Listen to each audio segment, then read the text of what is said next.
Bismillahirrahmanirrahim. La tudrikul absar wa huwa yudrikul absar wa huwal latiful khabir. Kain putih kayak tali gitu. Tapi talinya tuh nggak putih banget, kayak tali pocong,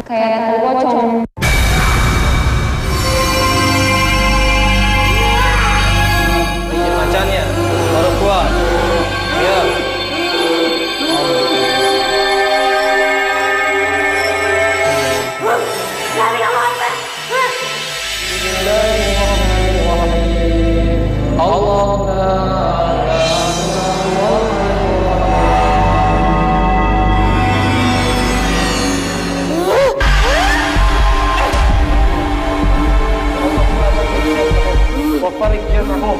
Saya merasa risih. Saya pengen jadi manusia normal aja, nggak mau punya kelebihan ini, nggak mau punya kelebihan ini.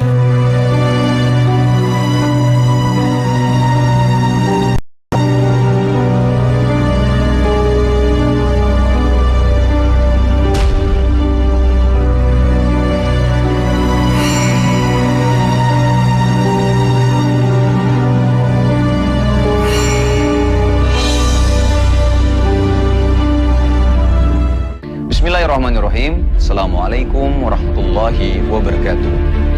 Pemirsa Ruqyah yang dirahmati Allah, manusia dalam keadaan normal tidak mampu melihat jin. Jin secara bahasa bisa diartikan yang tersembunyi, yang terhalang, ataupun yang tidak mampu dilihat manusia secara kasat mata. Ini sesuai dengan surat Al-A'raf ayat 27, yang dimana di akhir-akhir ayat tersebut disebutkan bahwa iblis dan golongannya mampu melihat manusia di satu tempat yang dimana manusia tidak mampu melihat mereka. Namun ada beberapa hal akhirnya kita bisa melihat bangsa jin, tapi tidak mampu melihat wujud aslinya. Mereka merubah wujudnya mereka menjadi bentuknya seperti manusia ataupun binatang. Ataupun juga kita bisa melihat jin akhirnya dengan ritual-ritual tertentu. Tapi ini tidak sesuai dengan anjuran Rasulullah SAW. Tidak ada anjurannya. Ya, jadi memang kalau misal sudah kita melakukan ritual ini sama saja seperti kita bersekutu dengan jin, dan ini dilarang keras oleh Allah Ta'ala. Saudara-saudariku, sebentar lagi kita akan melihat satu kisah di mana ada seorang wanita yang dari kecil dia mampu melihat bangsa jin, tapi dia tidak bangga akan hal ini. Malah dia ingin menghilangkan kemampuan yang didapatkan dari leluhurnya dengan cara ruqyah. Baik pemirsa, mari kita saksikan bersama-sama.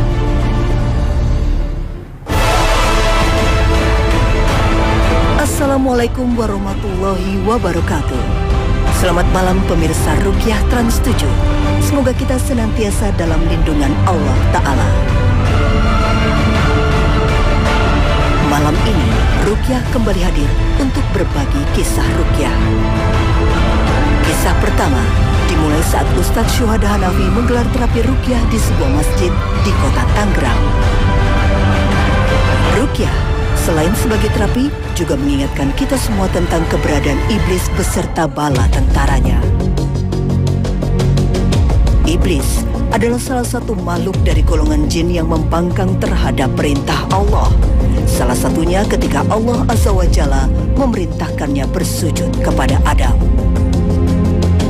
Seperti disebut dalam surat Al-Kahfi ayat 50. وَإِذْ قُلْنَا لِلْمَلَائِكَةِ اسْجُدُوا لِآدَمَ فَسَجَدُوا إِلَّا إِبْلِيسَ كَانَ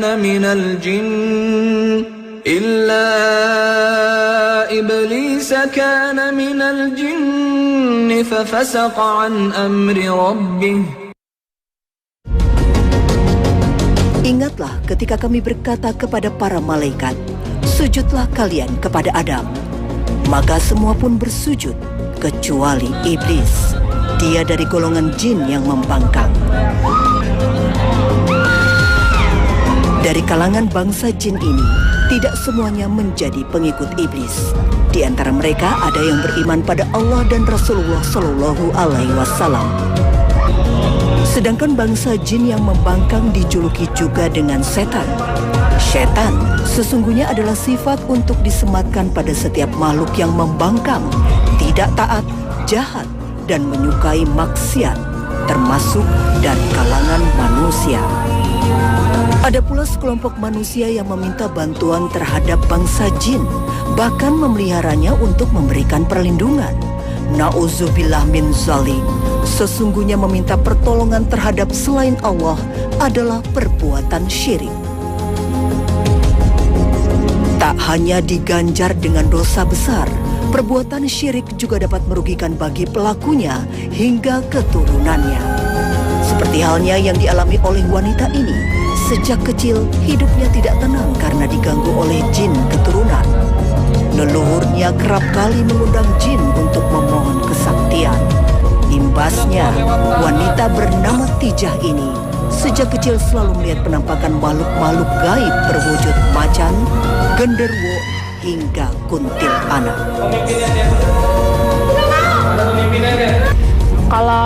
Kalau setahu saya punya keluarga kayak gitu. Buyut saya sama kakek saya sama nenek saya punya kayak gitu. Kalau yang kena keturunannya cuma saya doang. Yang bisa ngelihat cuma saya, gitu kan. Yang dari cucunya, dari cicitnya cuma saya aja. Selain itu, ia merasa memiliki indera keenam. Seolah-olah ia dapat melihat masa depan orang lain serta kejadian-kejadian yang akan menimpanya. Bagi sebagian orang, memiliki kemampuan seperti ini dianggap sebagai karunia. Namun sesungguhnya tak ada satupun manusia yang dapat melihat masa depan karena termasuk perkara gaib. Saya merasa risih. Saya pengen jadi manusia normal aja, nggak mau punya kelebihan ini. Terganggu banget bagi saya. Makanya saya ruqyah, siapa tahu dengan jalan Allah saya bisa sembuh, saya bisa menghindar dari gangguan jin. Saat pertama kali diruqyah oleh Ustadz Syuhada, Kartijah langsung bereaksi. Jin dalam tubuhnya berteriak meminta ampun. Padahal Ustadz hanya mengajak Tijah membaca ikrar pemutus perjanjian terhadap bangsa jin di masa lampau.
Tangannya mencengkram dan berjalan dengan merangkak.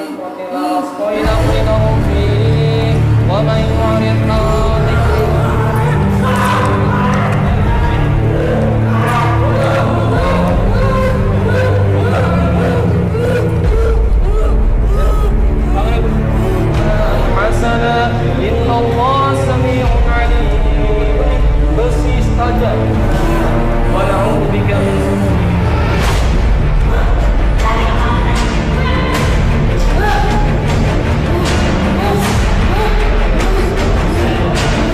Omongan kamu, tobatlah kamu, masih ada kesempatan.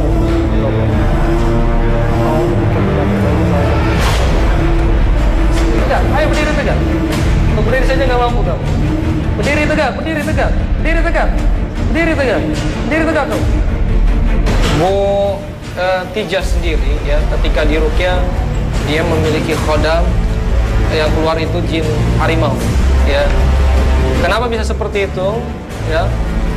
Karena si pelaku atau leluhur daripada Bu Tijah ini dia bersekutu dengan bangsa jin ya, yaitu daripada jenis harimau tadi.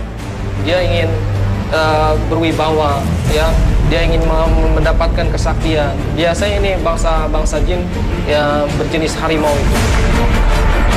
Saat kesadaran Tijah telah kembali, Ustadz Syuhada menyarankan agar ia melakukan ruqyah mandiri.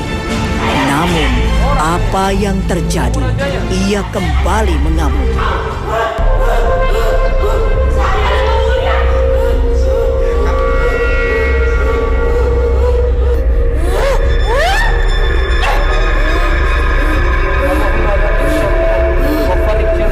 Salah satu indikasi seseorang kehilangan kesadarannya karena pengaruh jin adalah tatapan matanya yang kosong. Saat ia berbicara, bukanlah dirinya yang mengendalikan, melainkan jin dalam tubuhnya. Dalam proses ruqyah, peruqyah tidak pernah bertujuan untuk membuat seseorang kesurupan. Justru, peruqyah selalu meminta pasien agar dapat menguasai diri agar tidak kehilangan kesadarannya.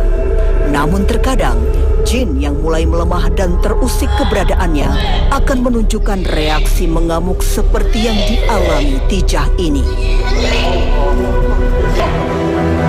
Wallahu alam, peruqyah tidak dapat melihat apakah jin harimau ini sudah benar-benar meninggalkan tubuh Tijah.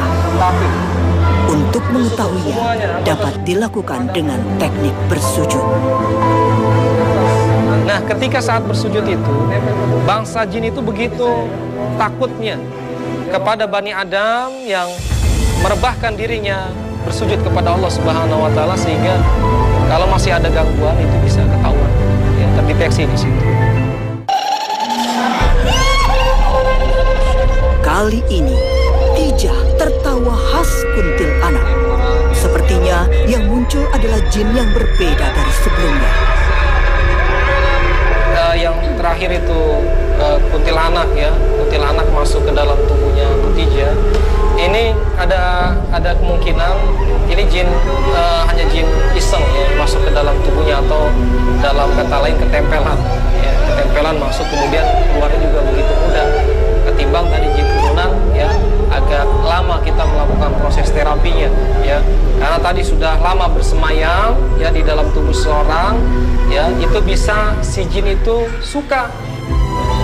Untuk mengusir jin, tidak bisa semata-mata mengandalkan kemampuan peruqyah, karena peruqyah hanya manusia biasa, tidak memiliki kesaktian selain hanya memohon pertolongan Allah Azza wa Jalla.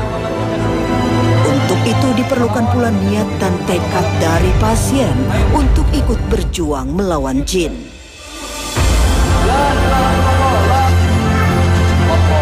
Alhamdulillah, segala puji bagi Allah yang telah membebaskan salah seorang hambanya dari belenggu jin turunan selama berpuluh-puluh tahun.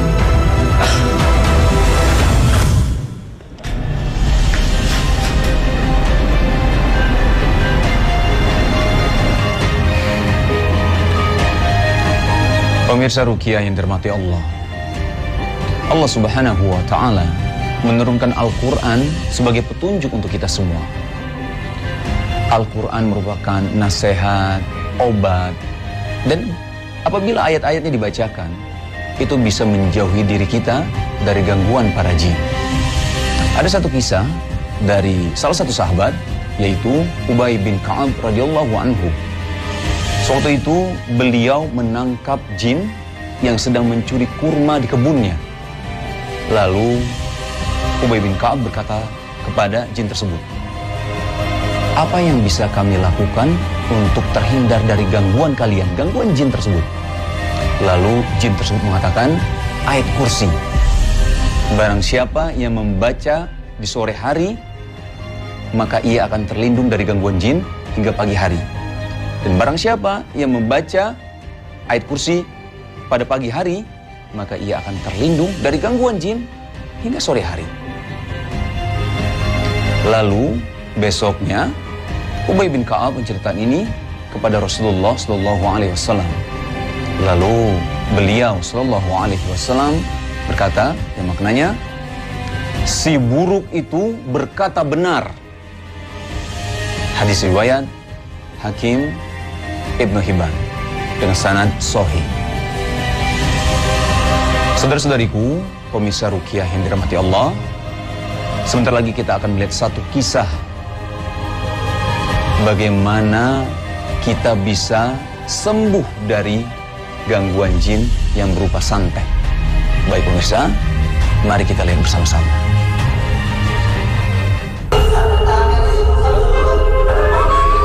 Dalam ruqyah massal, peserta perempuan lebih sering mudah mengalami reaksi dibandingkan peserta pria. Penyebabnya pun beragam. Seringkali gangguan yang dialami adalah karena sihir mahabah atau pelet dan santet.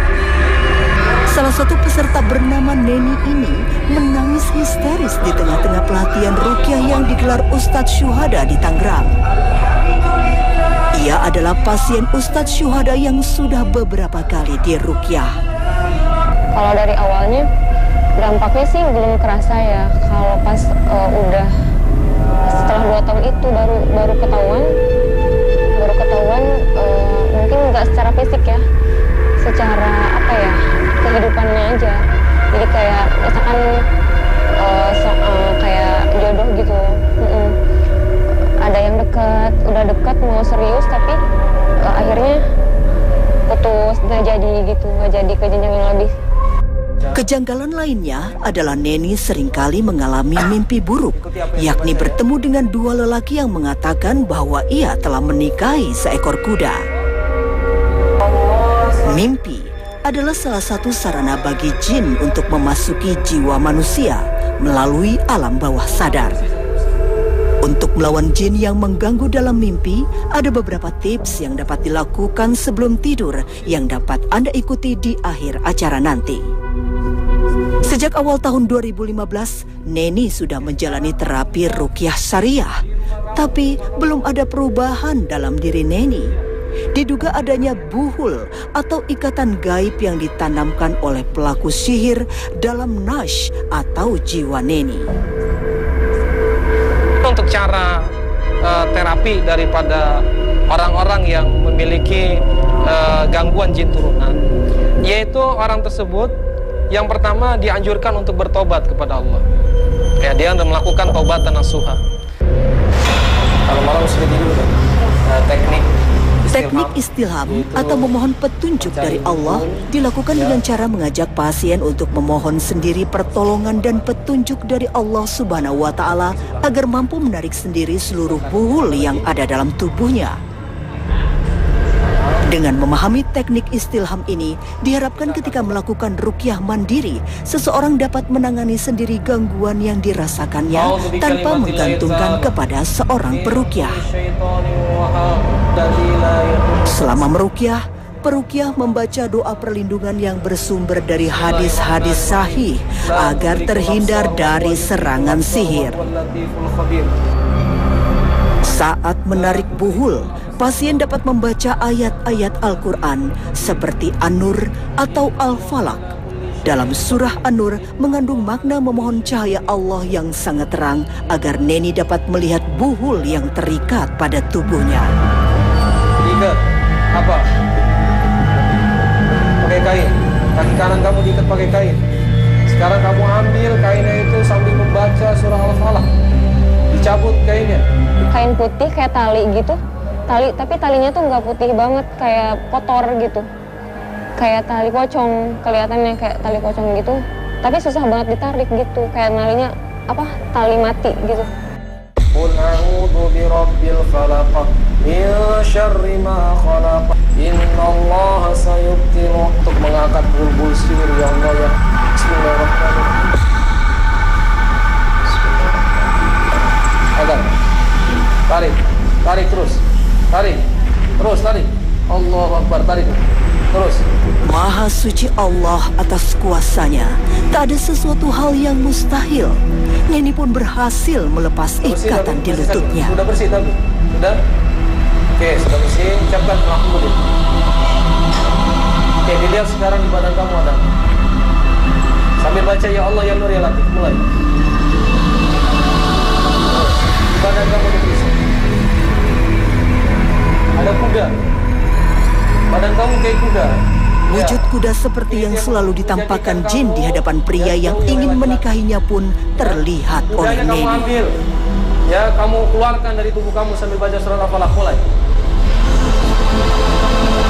Dicabut kudanya, tarik. Jadi kayak bentuk kuda aja.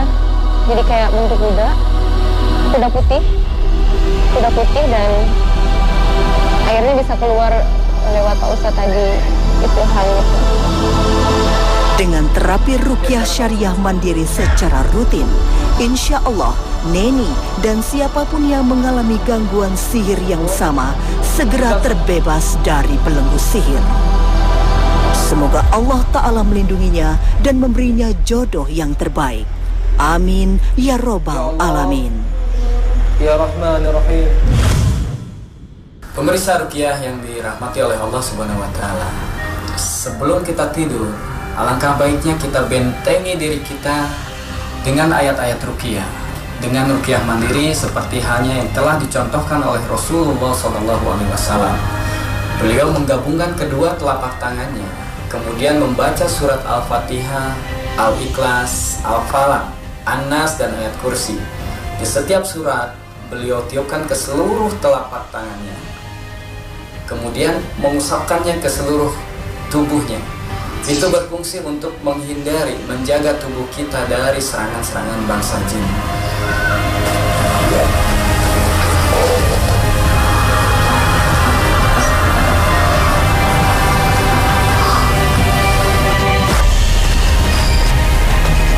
Nah sekarang, bagaimana cara kita mengalahkan bangsa jin di alam mimpi? Yaitu dengan cara membacakan surat Al-Baqarah ayat 148.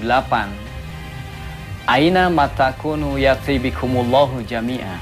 Innallaha ala kulli syai'in qadir. Yang artinya, di mana saja kalian berada, pasti Allah akan mengumpulkan kalian semua di hari kiamat nanti. Sesungguhnya Allah Maha Kuasa atas segala sesuatu. Ayat ini dibaca berulang-ulang sampai kita tertidur. Dan ketika kita tidur bertemu dengan makhluk-makhluk yang menyeramkan, maka jangan pernah kita takut. Jangan pernah kita lari. Hadapi sambil terus membaca ayat kursi. Semoga Allah melindungi kita. Semoga Allah senantiasa merahmati kita. Barakallahu fikum.